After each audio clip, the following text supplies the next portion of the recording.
तो मूवी के स्टार्ट में हमें एक मीटिंग दिखाई जाती है। इस मीटिंग में बहुत सारे पॉलिटिशियंस और साथ ही नेशनल सिक्योरिटी ऑफिसर्स आए हुए थे। इन लोगों के कुछ कैप्टन्स को टेररिस्ट ने अरेस्ट कर लिया था। उन्हीं को छुड़वाने का ये लोग प्लान बना रहे थे। किडनैप हुए उन कैप्टन्स को पूरे 5 मार्क्स गुजर गए थे। यहीं पर जोंग ह्यून नामी एक आदमी बैठा था जो सिक्योरिटी एजेंसी का हेड था और अगला प्राइम मिनिस्टर भी बनने वाला था। वो यहाँ कैप्टन्स को बचाने का एक मशवरा देता है जो बाकी लोगों को पसंद नहीं आया। तभी यहाँ उसके पीछे बैठा वॉन जो कि उसका असिस्टेंट था, वो सब लोगों को उसकी बात समझाता है। असल में उसने अपने बॉस की बात का पूरा मतलब ही बदल डाला था, जिसके आइडिया से अब सब लोग राजी भी हो गए थे।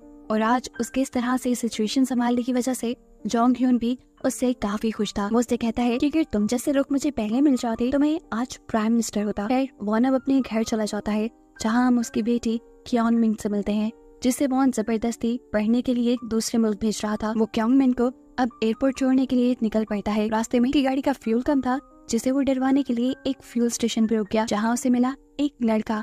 वॉन उसे अपना कार्ड देता है, लेकिन जवाब में वो लड़का कहता है कि हमारी मशीन खराब है, आपको ये पैसे कैश में देने होंगे। ये सुनकर वॉन को उस पर शक हुआ। ऐसा लगा कि जैसे वो ये पैसे अपने पास रख के अपने बॉस से झूठ बोलेगा, इसलिए वो उसे कहता है कि ये पैसे मैं तुम्हारे बॉस को दे दूंगा। ये कहकर वो गाड़ी भगाकर आगे चला गया। हाईवे से ये लोग गुजर रहे थे, तभी रेडियो पे इन्हें हाई अलर्ट दिया जाता है कि कुछ ही देर में यहाँ बहुत बुरा फॉग फैलने वाला है। जितने भी लोग हाईवे पे सफर कर रही हैं वो अपना बहुत ही ख्याल रखें और ध्यान से ड्राइविंग करें। लेकिन सभी लोग इस चीज पे कहाँ ध्यान देते हैं।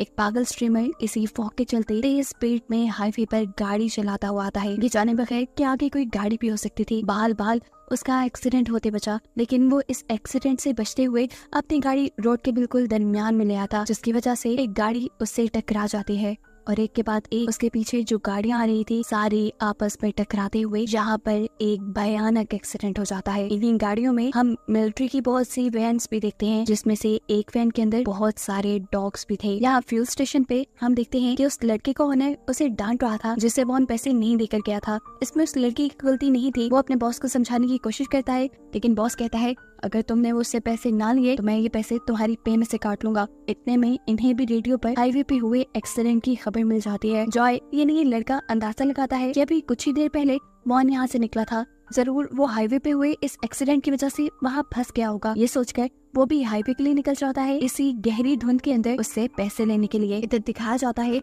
कि वॉन की गाड़ी के सामने भी एक गाड़ी फ्लिप हो चुकी थी और ऐसे उसका एक्सीडेंट होते बाल बचा था, लेकिन वो आगे जा भी नहीं सकता था। इसीलिए इस सब की खबर वो अपने बॉस यानी जोंग ह्यून को देता है ताकि वो यहाँ अपने एजेंट्स भेजकर यहाँ पर से सब लोगों को रेस्क्यू करवा सके। ये कॉल सुनकर उसकी बेटी क्योंग मिन उसके ऊपर गुस्सा हो जाती है और कहती है आप कैसे सिक्योरिटी वाले हैं, आपको बाहर जाकर उसकी मदद करनी चाहिए। उसकी बातों से तंग आकर वॉन भी उस एक्सीडेंट हुई कार के पास जाता है, लेकिन देखता है कि वहाँ पहले ही कुछ सोल्जर्स ने आकर एक्सीडेंट हुई कार से उस आदमी को निकाल लिया था बाहर, जो कि एक डॉक्टर था। वो सोल्जर से कहता है जाओ जाकर पहले डॉग्स को चेक करो। सोल्जर भी उसकी बात सुनकर एक वैन की तरफ भागता है और ये देखकर उसके होश ही उड़ गए कि उनकी वैन में से सारे के सारे डॉग्स आजाद हो चुके थे। सिर्फ यही नहीं, इनमें से एक डॉग ने एक सोल्जर के ऊपर हमला करके उसे मार भी डाला था, जिसका मतलब था कि ये डॉग्स बहुत ही ज्यादा खूंखार हैं और इस हाईवे पे ऑलरेडी बहुत से लोग फंसे हुए हैं। इन डॉग्स की वजह से उनकी जान खतरे में पड़ गई है। सिचुएशन पैनिक हो गई थी, इसीलिए वॉन दोबारा अपने बॉस को कॉल करता है और डॉक्टर को अपनी गाड़ी में बिठा लेता है। ये करते हुए उन्होंने देखा कि उनकी बेटी क्योंग मिन उनकी गाड़ी में नहीं थी, जो देखकर वो पैनिक ही हो गए। क्योंग मिन थोड़ी ही दूरी पर इस टाइम एक डॉग को दिख रही थी जो पागलों की तरह अपना सर ब्रिज पे मार के अपने सर को जख्मी कर रही थी। ये देखते हुए क्योंग मिन उसे बिस्किट देने के लिए आगे बढ़ती है, लेकिन वक्त रहते ही यहाँ पर वॉन आकर उसे पीछे कर लेता है और कहता है कि ये डॉग खतरनाक भी हो सकता है। जाते जाते वॉन ने नोटिस किया था कि उस डॉग के ऊपर E9 जैसा कुछ मेंशन किया गया था। अब वॉन जैसे ही अपनी कार के पास वापस आया तो उसने देखा कि सोल्जर्स उसकी कार में बैठे हुए डॉक्टर से कोई बात कर रहे थे। वॉकर उनसे पूछता है आखिर चल क्या रहा है यहाँ पर, जो सुनकर सोल्जर्स घबरा जाते हैं और उल्टा उसी से सवाल करते हैं तुम कौन हो। ये सुनकर वॉन उन्हें अपनी आईडी दिखाता है, जो देखते ही सोल्जर्स उल्टा उसे ही हथकड़ी बांध कर उसकी स्टीयरिंग व्हील के साथ उसे खड़ा कर देते हैं। झुंझला कर वॉन डॉक्टर से पूछता है ये सब चल क्या रहा है, अगर तुमने नहीं मुझे बताया तो तुम पछताओगे। जवाब में डॉक्टर कहता है तुम जब तक मेरे साथ हो सेफ हो, अगर तुमने मुझे तंग किया तो तुम क्या यहाँ पर मौजूद सब मारे जाएंगे। कैमरा डॉक्टर की लैपटॉप स्क्रीन के ऊपर फोकस किया जाता है, जिसमें वो काफी देर से बिजी था। देखने को मिलता है कि डॉक्टर अपने लैपटॉप से सभी डॉग्स को कंट्रोल कर पा रहा था। डॉक्टर सभी डॉग्स के लिए एक टारगेट बनाता है, यानी उन सभी डॉग्स को एक सोल्जर पे हमला करने को कहता है, जो सोल्जर ठीक डॉग वाली वैन के सामने खड़ा हुआ था। जैसे ही डॉग उसके ऊपर हमला करते हैं तो एक एक करके सोल्जर उन सारे डॉग्स को वैन के अंदर फेंकता रहता है और आखिर ये लोग सभी डॉग्स को दोबारा पकड़ने में कामयाब हो ही जाते हैं। लेकिन अभी भी एक छोटी सी प्रॉब्लम थी। एक डॉग थी जो बंद नहीं हुई थी और ये वही E9 डॉग थी जिसे क्योंग मिन बिस्किट देने के लिए आगे बढ़ी थी। उसे दोबारा वैन में बंद करना तो दूर की बात, डॉक्टर तो उसे कंट्रोल भी नहीं कर पा रहे थे और इसी वजह से वो बहुत ज्यादा पैनिक भी हो रहे थे और परेशान भी। इतनी देर में हवा में चॉपर भी आ जाता है इस डॉग वाले कंटेनर को यहाँ से कहीं और शिफ्ट करने के लिए, और यही हाईवे पर जॉय भी पहुंच जाता है, यानी वो फ्यूल स्टेशन वाला लड़का जिसके पास इस टाइम 2 डॉग थी, जो उसकी व्हीकल के रुकते ही जल्दी से सड़क के ऊपर उतरकर डॉग्स वाले कंटेनर के पास पहुंच जाते हैं, जिसे लेने के लिए जॉय आगे बढ़ने लगता है तो सोल्जर्स उसे पकड़कर रोक लेते हैं। ऊपर से चॉपर भी वो डॉग्स वाले कंटेनर को ले जा रहा था, जिसे रोकने के लिए जल्दी से डॉक्टर आगे बढ़ता है ताकि वो ये बता सके कि इसमें E9 नहीं है। लेकिन पीछे से उसे वॉन पकड़ लेता है और उससे पूछता है ये सब चल क्या रहा है। जवाब में उसने सिर्फ एक ही लफ्ज कहा, प्रोजेक्ट साइलेंस। वो डॉक्टर से इस बारे में और भी क्वेश्चन करना चाह रहा था, लेकिन यहाँ पर सोल्जर्स उसे रोक देते हैं, जबकि बाकी सारे सोल्जर्स डॉक्टर से कहते हैं कि हम E9 डॉग को लेने के लिए बाद में आ जाएंगे, अभी इन डॉग्स को यहाँ से निकालना ज्यादा जरूरी है। इधर हमें दिखाया जाता है कि एक सोल्जर के हाथ एक छोटी सी चिप लगी है। ये चिप E9 डॉग की थी और ऐसे हमें ये बात मालूम हुई कि डॉक्टर सभी डॉग्स को उनकी बॉडी के अंदर लगाई हुई चिप्स के जरिए कंट्रोल कर पा रहा था और अब E9 डॉग ने ये चिप अपने सर से निकाल दी थी, इसीलिए डॉक्टर उसे कंट्रोल नहीं कर पा रहा था। इधर E9 डॉग को दिखाया जाता है जो एकदम से चॉपर के ऊपर हमला कर चुकी है। हमला करके उसने बहुत सारे सोल्जर्स को जख्मी कर दिया, जिसकी वजह से चॉपर का बैलेंस खराब हो गया और वो इलेक्ट्रिसिटी की तारों पे गिरकर बिल्कुल ही क्रैश हो गया और ऐसे सारे के सारे डॉग्स का कंटेनर नीचे गिरकर खुल गया। यहाँ डॉक्टर अपने लैपटॉप पे देखता है कि उसके सिस्टम में भी एरर आ चुका था और टारगेट खुद ब खुद 116 लोगों पे सेट हो गया, जिसका मतलब था कि अब ये डॉग्स 116 लोगों को मारेंगे और अपना मिशन पूरा किए बगैर ये डॉग रुकने वाले नहीं है। दिखाया जाता है कि एक एक करके सारे डॉग्स यहाँ खड़े सभी इंसानों के ऊपर हमला कर देते हैं। ऐसे में ही एक डॉग डॉक्टर के ऊपर भी हमला कर देता है, जिसकी वजह से उनका लैपटॉप दूर जाकर गिरता है। यहाँ डॉक्टर की जान मौन बचाता है, जिसके बाद वो अपनी बेटी का हाथ पकड़ते हुए आगे बढ़कर एक कार में बैठ जाता है और तेजी से यहाँ से निकलने की तैयारी करता है। पीछे खड़ा हुआ जॉय, वो फ्यूल स्टेशन वाला लड़का, अपनी मदद के लिए बार बार उन्हें हाथ कर रहा था। मिन अपने डैड को फोर्स कर देती है उस लड़के की हेल्प करने के लिए। ऐसे ना चाहते हुए भी जॉन मिन को अपनी गाड़ी रोकनी पड़ी और जॉय आकर इस कार की डिक्की में बैठ गया। इससे पहले कि ये लोग इस हाईवे से बाहर निकल पाते, वो तबाह हुआ चॉपर जिसपे अब आग लग गई थी, एकदम से वो आकर इनके सामने सड़क पर गिर जाता है और ऐसे इनका रास्ता ब्लॉक हो जाता है। इनके फोन के सिग्नल्स पे जा चुके थे कि ये किसी को मदद के लिए बुलाते, लेकिन यहाँ वॉन के पास उसका सिक्योरिटी रेडियो था, जिसकी मदद से वो अपने हेडक्वार्टर कांटेक्ट करता है और मदद बुलाने की कोशिश करता है। साथ ही साथ वो अभी भी इन डॉग्स के बारे में जानना चाहता था, इसलिए वो डॉक्टर से कई सवाल करता है। तब डॉक्टर बताते हैं कि मैंने कुछ रेस्क्यू डॉग्स बनाए थे, लेकिन फिर मिलिट्री ऑफिसर्स ने मुझे फोर्स किया और इन डॉग्स को ट्रांसफॉर्म करने को बोला, कुछ इस तरह से कि वो लोग इन डॉग्स को वेपन के तौर पे इस्तेमाल कर पाए, ताकि जंग में या किसी भी बुरी सिचुएशन में इन डॉग्स को इस्तेमाल करवाया जा सके। मॉन अब रेडियो पर अपने बॉस यानी जियोंग ह्यून को कांटेक्ट करता है और उनसे पूछता है कि क्या आपको प्रोजेक्ट साइलेंस के बारे में कुछ पता था। जवाब में वो कहते हैं नहीं, मुझे ये बात मालूम नहीं थी। मॉन कहता है अच्छा ठीक है, फिर आप यहाँ पे कोई स्वाइप टीम भेजे जो हम सबको यहाँ से बचा कर ले जाए। इस टाइम हमारे सामने एक गैसेस का बहुत बड़ा ट्रक खड़ा है, अगर वो ब्लास्ट हो गया तो यहाँ पर सभी लोग मर जाएंगे। जियोंग ह्यून उसकी हाँ में हाँ मिलाता है, जबकि ये सब लोग अब मुंह पे कपड़ा बांधकर पीछे खड़ी एक बस की तरफ बढ़ने लग जाते हैं, जिस बस के अंदर यहाँ बचे हुए सारे सर्वाइवर्स इकट्ठे हो गए थे।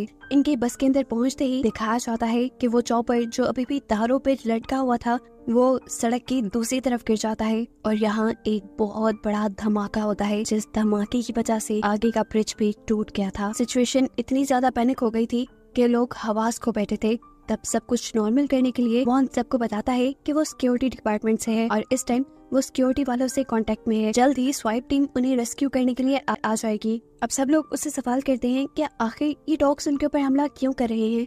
जवाब में वॉन झूठ बोल देता है कि रेबिस नाम का एक वायरस इनके दिमाग के ऊपर असर कर गया है, जिससे वो पागल होकर सबको काट रही है। यहाँ उसने डॉक्टर का जिक्र इसलिए नहीं किया था कि अगर सब लोगों को सच्चाई पता चल जाती तो सभी लोग डॉक्टर के ऊपर हमला करने लगते। लेकिन अब क्योंकि जॉय भी इन लोगों की गाड़ी में ही था और सब कुछ डॉक्टर ने जॉय के सामने ही बताया था, तो सच जॉय भी जानता था। वो सबके सामने खड़ा होकर वॉन से पूछता है, तुम झूठ क्यों बोल रही हो? जवाब में वो जॉय से कहता है कि अगर तुम खामोश रहे तो मैं यहाँ से सब लोगों के रेस्क्यू होने के बाद तुम्हें $10,000 दिलवाऊंगा। फिर अगले ही लम्हे दिखाया जाता है कि स्वाइप टीम इन्हें बचाने के लिए यहाँ आ गई थी, जिनके साथ वॉन डील करता है और कहता है कि आपको सबको रेस्क्यू करने से पहले बाहर मौजूद डॉग्स को मार देना चाहिए था। लेकिन ये लोग जवाब देते हैं कि उन्हें तो बाहर कोई डॉग दिखा ही नहीं, क्योंकि वो डॉग छुप चुके थे। जैसे ही ये सब लोग बस से बाहर निकलते हैं तो छुपे हुए डॉग्स भी बाहर निकल आए और एकदम से इन्होंने बहुत से लोगों के ऊपर हमला कर दिया, यहाँ तक कि स्वाइप टीम के ऊपर भी, जो इन लोगों को यहाँ रेस्क्यू करने के लिए आए थे। बड़ी ही मुश्किल से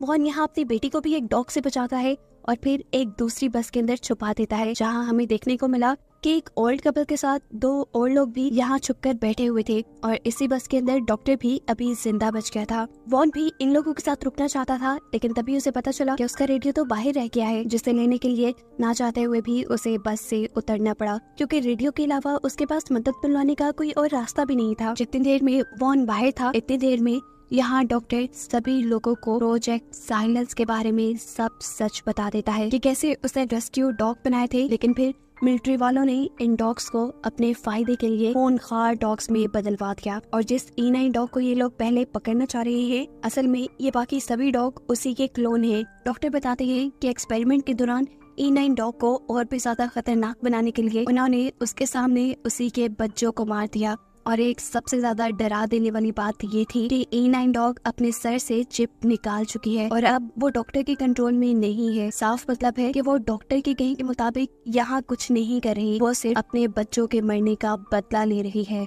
बाकी सभी लोगों को मारकर, जिसे रोकना बहुत ही ज्यादा मुश्किल हो गया है। ये लोग अब डॉग से बचने के लिए एक प्लान बनाते हैं और अपने पास मौजूद चीजों से मशाल बनाते हैं, यानी आग बनाते हैं, ताकि वो इन डॉग्स को डराकर अपने से दूर रख पाए। वॉन जब अपने बॉस से कांटेक्ट करता है तो बॉस उसे कहते हैं कि आप सब लोग किसी तरह ब्रिज के पास आ जाओ, वहाँ आकर स्वाइप टीम आपको रेस्क्यू कर लेगी, डॉग्स को बाद में देखा जाएगा। वॉन बॉस को बताता है कि वो डॉग्स बहुत ही ज्यादा खूनखार है, उन्हें कंट्रोल करने के लिए कुछ स्नाइपर्स को यहाँ बुलाना चाहिए। लेकिन जियोंग ह्यून इस चीज के लिए तैयार नहीं था। वो जानता था कि हाईवे पे इतना बड़ा हादसा हुआ है तो कवर करने के लिए मीडिया वाले तो जरूर आएंगे, और ऐसे में ही अगर वो मिलिट्री वाले ये सब तमाशा भी देख लेते तो उनके डिपार्टमेंट की काफी बदनामी होती। आखिर में अब वॉन बॉस को बताता है कि यहाँ जितने भी लोग हैं वो सब के सब लोग प्रोजेक्ट साइलस के बारे में सब जानते हैं, और आहिस्ता आहिस्ता वो लोग ब्रिज की तरफ बढ़ भी रहे हैं। ये कहते ही उसने फोन रख दिया था। ये सुनकर बॉस यानी जियोंग ह्यून घबरा जाता है, ऐसे जैसे सब में कुछ उसी की भलाई गड़बड़ी हो। और ये बात सच भी निकली। उसने अगली स्वाइप टीम को वहाँ नहीं भेजा क्योंकि वो चाहता था कि वहाँ मौजूद सभी लोग मारे जाएं जिनको प्रोजेक्ट साइलेंस के बारे में पता है, क्योंकि प्रोजेक्ट साइलेंस उसी ने अप्रूव किया था। और अगर ये खबर बाहर मीडिया में फैल जाती तो उसे कभी भी अगला प्रेसिडेंट नहीं बनाया जाता। यहाँ हम देखते हैं कि ये सब लोग बस में थे। एक प्लान बनाते हुए ये लोग बस से निकलने की कोशिश करते हैं। जॉय गुस्से में डॉक्टर को पीटता है और उससे कहता है तुम ही इस सब की जड़ हो, इसलिए जाओ और तुम ही उन डॉग्स को डिस्ट्रैक्ट करो। लेकिन मिन यहाँ सबसे कहती है ऐसे काम नहीं चलेगा, अगर डॉग ने एक इंसान को मारा तो वो सभी को मार देंगे, इससे बेहतर है कि हमें एक ट्रैप बनाना चाहिए। वो बस के अंदर एक ट्रैप बनाते हैं और खुद बस के नीचे डिग्गी के अंदर चले जाते हैं। बस के दरवाजे इन्होंने खुले छोड़ दिए थे। वहाँ पे डॉक्टर था सभी डॉग्स को अट्रैक्ट करने के लिए। जैसे ही डॉग उसे देखकर बस के अंदर आते हैं, डॉक्टर भी जल्दी से उतरकर डिग्गी के अंदर चला जाता है। और काफी सारे डॉग्स के अंदर आने के बाद मिंग जल्दी से अपना ट्रैप ऑन करती है, जिसकी वजह से ये सभी डॉग्स बस के अंदर फंस जाते हैं। नीचे डिग्गी में देखने को मिलता है कि ओल्ड कपल में वाइफ मर चुकी थी। यहाँ दिखाया जाता है कि बचे हुए डॉग भी डिग्गी में आने लगे थे, जिनसे बचने के लिए सभी सर्वाइवर्स डिग्गी से बाहर निकल आते हैं। वॉन ओल्ड मैन को बाहर लाने की कोशिश करता है, लेकिन वो अब बाहर आना नहीं चाहता क्योंकि उसकी वाइफ मर चुकी है। ना चाहते हुए वॉन उसे वहीं छोड़ देता है और वो सभी डॉग्स के लिए एक अट्रैक्शन बनते हुए दूसरे लोगों की जान बचा लेता है। और ये देखकर वॉन काफी दुखी हुआ था कि उसके इस मिशन में 2 लोग मारे गए थे, जिनके लिए वो कुछ नहीं कर पाया था। सभी डॉग्स को बस में फंसाने के बाद ये लोग भागते हुए ब्रिज के पास आ जाते हैं, लेकिन वहाँ आकर देखते हैं कि उनकी मदद को तो कोई भी नहीं आया हुआ। वॉन रेडियो से बॉस को कांटेक्ट करता है, लेकिन अब उसे वहाँ से भी कोई रिस्पॉन्ड नहीं मिल रहा। दुख में वो वहीं बैठ गया और अब डॉक्टर उसके पास आया। डॉक्टर ने उसे सबसे बड़ी सच्चाई बताई कि ये सारा का सारा प्लान जोंग ह्यून का अपना था। ये सुनकर वॉन और भी ज्यादा टूट गया, क्योंकि जिस बॉस को वो दोस्तों की तरह रखता था, जिस पे उसे अपने से ज्यादा एतबार था, उसी बॉस ने उसके साथ झूठ बोला, वॉन को अपने फायदे के लिए इस्तेमाल किया। वॉन बार बार अब रेडियो के जरिए मदद मांगता है, लेकिन दूसरी तरफ से कोई रिस्पॉन्ड नहीं आ रहा था। इसीलिए ये लोग प्लान बनाते हैं कि वो गैसेस वाला ट्रक जहाँ फटा था, ये लोग उसी रास्ते से दूसरी तरफ जाएंगे जहाँ दूसरी तरफ जॉय का व्हीकल है। उस व्हीकल में बैठ के ये लोग इस हाईवे से निकल सकते हैं। लेकिन मसला एक और था, व्हीकल की चाबी तो जॉय के पास थी, जो उसी बस में रह गई जिस बस में ये लोग डॉग से बचने के लिए गए थे, और अब उसी बस में डॉग्स को ट्रैप किया हुआ था। अब चाबी वापस वहाँ से हासिल करने के लिए ये लोग एक नया प्लान बनाते हैं। डॉक्टर अपना लैपटॉप ढूंढकर सभी डॉग्स को कंट्रोल करता है और वॉन को टारगेट बना देता है, ताकि सभी डॉग्स उसके ऊपर हमला करने के लिए बस से बाहर निकले। अब बस से बाहर भी वो कैसे निकलते, बस तो बंद थी। इसके लिए यहाँ पर इन्हीं के साथ खड़ी हुई एक गोल्फ प्लेयर अपनी बॉल से बार बार शीशे के ऊपर हिट करती है, जिससे बस का शीशा टूट जाता है और सारे के सारे डॉग्स निकल कर वॉन के ऊपर हमला शुरू कर देते हैं। वॉन जो इस टाइम डॉग वाले कंटेनर में खड़ा था, डॉग्स ऑटोमेटिकली उस कंटेनर में आने लगे। यहाँ मौका मिलता ही जॉय बस के अंदर से चाबी निकाल लेता है, जबकि दूसरी तरफ हमें देखने को मिलता है कि जहाँ सारे के सारे डॉग्स अपने कंटेनर की तरफ भाग रहे थे वॉन के ऊपर हमला करने के लिए, वहीं E9 डॉग किसी के कंट्रोल में नहीं थी। वो एकदम से जाकर डॉक्टर के ऊपर हमला कर देती है, क्योंकि डॉक्टर ने उसके बच्चों को मारा था। इस सारी हड़बड़ी में इन्होंने इस चीज पे तो ध्यान ही नहीं दिया था कि ब्रिज टूटने वाला था। सभी डॉग्स के एकदम से वॉन वाले कंटेनर के ऊपर हमला करने की वजह से वो कंटेनर ब्रिज के किनारे के ऊपर टकराता है और किनारा टूटकर वो कंटेनर पानी के अंदर गिर जाता है, जिसकी वजह से वॉन भी अब पानी में गिर चुका था। ये देखकर क्योन मिन यानी उसकी बेटी बहुत ज्यादा घबरा चुकी थी। वो अपनी डैड की मदद करना चाहती थी जॉय के टो ट्रक के जरिए, लेकिन यहाँ जॉय उसे बताता है कि अगर तुम इस ट्रक को लेकर ब्रिज के पास गई तो ब्रिज और टूट जाएगा। लेकिन क्योन मिन को परवाह नहीं थी। इधर E9 डॉग जो भी डॉक्टर के ऊपर हमला करने के लिए आगे बढ़ रही थी, वो जब डॉग्स वाले कंटेनर को पानी में गिरता हुआ देखती है तो फौरन उसी की तरफ भागती है, क्योंकि उसका एक बच्चा अभी भी जिंदा था जिसे वो बचाना चाह रही थी। लेकिन उसको बचाने के चक्कर में वो खुद भी पानी के अंदर गिर गई। क्योन मिन ने जॉय के टो ट्रक की रस्सी ब्रिज से नीचे फेंकी, जिसे पकड़कर वॉन ऊपर आने में कामयाब हो गया। लेकिन ब्रिज अब इतना खस्ता हो चुका था कि वो टूटता ही जा रहा था। ऐसी सिचुएशन में जॉय अक्लमंदी दिखाता है और फुल स्पीड पे अपने ट्रक को चलाता है, जिससे कि ब्रिज टूटने से पहले पहले ही ये लोग सेफ जोन के अंदर आ जाते हैं, जहां अब सुबह भी हो चुकी थी और सेफ जोन के अंदर बहुत सारे पुलिस और मीडिया के लोग खड़े हुए थे। यहीं पर हम जियोंग ह्यून को भी देखते हैं, जो यहाँ की कंडीशन देखने के लिए आया था और सर्वाइवर्स को देखकर तो उसके होश उड़ गए, क्योंकि अब उसे पता चल गया था कि उसका प्रेसिडेंट बनने का ख्वाब तो ख्वाब ही रह जाएगा। वॉन जिसे उसके ऊपर बहुत ही ज्यादा गुस्सा था, इधर करीब आते ही वो उसके मुंह पे पंच करता है। सिचुएशन संभालने के लिए जियोंग ह्यून उससे कहता है तुम्हें अपनी बेटी के फ्यूचर के बारे में सोचना चाहिए। इस टाइम उसके हाथ में बहुत से चेक्स थे, यानी वो वॉन को खरीदने के लिए आया था, लेकिन वॉन खुद गर्ज नहीं था। इतने सारे लोगों की जान खतरे में डालकर वो अपनी बेटी को पढ़ाना नहीं चाहता था। उसे कहता है रखो अपने पास अपने पैसे। इसके बाद वॉन मीडिया वालों के सामने जाता है और जियोंग ह्यून की सारी पोल खोल देता है कि कैसे उसने एक साइलेंस प्रोजेक्ट बनवाया, जिसमें उसने रेस्क्यू डॉग्स को कुछ इस तरह से म्यूटेट करवाया कि वो वेपन्स के तौर पर इस्तेमाल हो सके, और उन्हीं डॉग्स की वजह से आज ये लोग इतनी बड़ी मुसीबत में पहुंचे थे। ऐसे खतरनाक डॉग्स किसी भी सिचुएशन में इस्तेमाल करने के लिए सूटेबल नहीं होते। यहाँ पर वॉन का साथ डॉक्टर भी देता है और मीडिया को जियोंग ह्यून के खिलाफ सारे सबूत प्रोवाइड कर देता है। ये सब सुनकर जियोंग ह्यून को भागने के अलावा कोई रास्ता नजर नहीं आता और वो यहाँ से चला जाता है। जबकि सीन कट होकर अब हम E9 को देखते हैं, जो किसी तरह अपने बच्चे को बचाकर नहर के किनारे पे ले आई थी। ऐसे उसका मकसद पूरा हो गया था अपने बच्चे को बचाने का, जिसके साथ ये कहानी यहीं खत्म हो गई।